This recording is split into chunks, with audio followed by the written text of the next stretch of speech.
మనం ఈ వీడియోలో ఎస్డబ్ల్యూపి వర్సెస్ ఎఫ్డి గురించి తెలుసుకుందాం. చాలామంది లాస్ట్ వీడియో నేను ఎఫ్డి మీద వీడియో చేస్తే చాలామంది చూశారు, చాలా మంచి రెస్పాన్స్ వచ్చింది.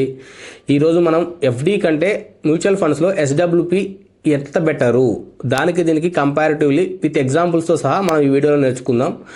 మనం ఎఫ్డి వేస్తే మనకు కొన్ని రిస్ట్రిక్షన్స్ ఉంటాయి.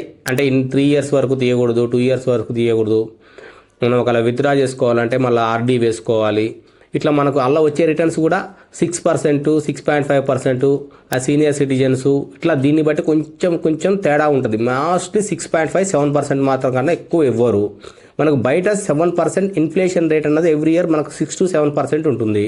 అంటే ఎవ్రీ ఇయర్ మనకు ధరలు అది మన దగ్గర ఉన్న అదే అమౌంట్ తోటి 7% పెరుగుతాయి. అంటే మనం ఆ వస్తువుని కొనాలంటే ఎవ్రీ ఇయర్ వస్తువులు ప్రీమియం అవుతూ ఉంటాయి. మనం వాడే కమోడిటీస్ అయినా, వస్తువులైనా, ల్యాండ్ అయినా, ఏదైనా ఎవ్రీ ఇయర్ మనకు 5 to 7% ఉంటుంది. ఇంకా మెడికల్ ఇన్ఫ్లేషన్ అయితే మనకు 15 to 20% ఉంటుంది ఎవ్రీ ఇయర్ మెడికల్ ఇన్ఫ్లేషన్ అన్నది. సో మనం ఆ ఇన్ఫ్లేషన్ని బీట్ చేసే రిటర్న్స్ మనకు రావాలి, మనం అందులో మంచిగా ఇన్వెస్ట్ చేసుకోవాలి, మన మనీ ఇంకా గ్రోత్ అవ్వాలి. Comparatively bank FD, even banks also now doing mutual fund business also. అన్ని బ్యాంక్స్ కూడా ఇప్పుడు మ్యూచువల్ ఫండ్స్ స్టార్ట్ చేశాయి, మంచిగా రన్ చేస్తున్నాయి. మనకు ఎస్బీఐ, హెచ్డిఎఫ్సి, ఐసిఐసిఐ ఇలాంటి పెద్ద పెద్ద బ్యాంకులు కూడా ఇప్పుడు మనకు ఇస్తున్నాయి మ్యూచువల్ ఫండ్స్. ఇవి మనకు 10 to 15% రిటర్న్స్ వస్తాయి పర్ యానం. లాంగ్ టర్మ్లో ఇంకా మంచిగా వస్తాయి. మీరు కంపారిటివ్లీ 6% రిటర్న్స్ తీసుకునే కంటే 10 to 12% తీసుకోవడం వల్ల మీకు చాలా బెనిఫిట్ ఉంటుంది. ఫర్ ఎగ్జాంపుల్ మీరు 10 lakh ఎఫ్డి వేసారనుకుందాం, మనకు 7%లో మనకి ఇయర్లీ మనకు ఎంత వస్తుంది? 70,000 ఇన్కమ్ జనరేట్ అవుతుంది. మీరు పర్ మంత్ విత్డ్రా చేసుకుంటే మనకి ఆల్మోస్ట్ 5,800 అమౌంట్ మనకు ఎవ్రీ మంత్ వస్తుంది. కానీ over the period me 10 lakhs me 10 lakhs లాగానే ఉంటుంది మన 10 years పీరియడ్ తీసుకుంటే. సిమిలర్లీ అదే అమౌంట్ మీరు మ్యూచువల్ ఫండ్స్లో ఎస్డబ్ల్యూపి ఆప్షన్ పెట్టుకుంటే, చాలామంది మ్యూచువల్ ఫండ్స్ అంటేనే భయపడుతుంటారు. అంటే ఇక్కడ మార్కెట్ రిస్క్ ఉంటుంది, సబ్జెక్టెడ్ టు మార్కెట్ రిస్క్ అంటారు, మీ మనీ పోవడానికి ఛాన్స్ ఉంటుందని చెప్పి చాలామంది భయపడుతుంటారు. కానీ మ్యూచువల్ ఫండ్స్లో కూడా ఫిక్స్డ్ ఇన్కమ్ మ్యూచువల్ ఫండ్స్ కూడా ఉన్నాయి.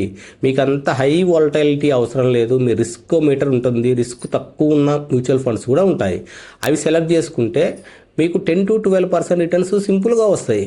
అందులో మీకు ఎక్స్పోజర్ అన్నది, ఈక్విటీ ఎక్స్పోజర్ అన్నది చాలా తక్కువ ఉంటుంది.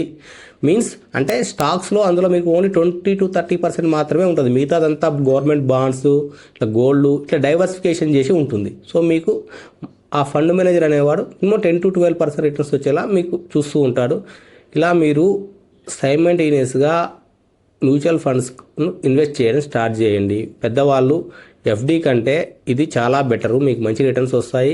మీకు ఎవ్రీ మంత్ ఇన్కమ్ కూడా ఎక్కువ వస్తుంది. అందులో మనకు ఎఫ్డీలో 5,800 వస్తే 10 lakhsకి ఇందులో 8,000 వరకు మనం విత్డ్రా చేసుకోవచ్చు. మళ్ళీ ఓవర్ ద పీరియడ్ మన 10 lakhs కూడా గ్రోత్ అవుతూ ఉంటాయి. ఇది ఎప్పటికప్పుడు మీరు చూసుకోవచ్చు. మళ్ళీ మీరు ఒకవేళ మనీ ఎమర్జెన్సీ ఉంది విత్డ్రా చేసుకోవాలంటే కూడా మీకు ఎటువంటి రిస్ట్రిక్షన్స్ ఏమి ఉండవు. మీరు 6 months తర్వాత అయినా టోటల్ 10 lakhs కూడా విత్డ్రా చేసుకోవచ్చు. మీకు ఎటువంటి ఛార్జెస్ కూడా ఏమి ఉండవు. సో ఇలాంటివి మీకు మరిన్ని వీడియోస్ కోసం నా ఛానల్ని సబ్స్క్రైబ్ చేయండి. మీకు ఎఫ్డి కంటే మ్యూచువల్ ఫండ్స్ చాలా బెటర్. మ్యూచువల్ ఫండ్ అకౌంట్ కావాలంటే నన్ను సంప్రదించండి. మీకు మ్యూచువల్ ఫండ్ అకౌంట్ ఓపెన్ చేసి మీకు అమౌంట్ డిపాజిట్ చేసి మంచి ఈక్విటీ హైబ్రిడ్ ఫండ్లో దాని నుంచి మీకు నెల ఏ డేట్ నాడు మీకు అమౌంట్ పడివ్వాలి అని చెప్తే ఆ డేట్ నాడు మీకు అమౌంట్ విత్డ్రా అయ్యేటట్టు ఆటోమేటిక్గా సెట్ చేస్తాం. మీకు ఆటోమేటిక్గా అది నడుస్తూనే ఉంటుంది వితౌట్ ఎనీ డిస్టర్బెన్స్.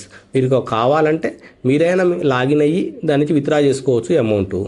సో ఇలాంటి మరిన్ని వీడియోస్ కోసం నా ఛానల్ సబ్స్క్రైబ్ చేయండి. మీ ఫ్రెండ్స్ అండ్ ఫ్యామిలీ మెంబర్స్కి షేర్ చేయండి. Thank you for watching.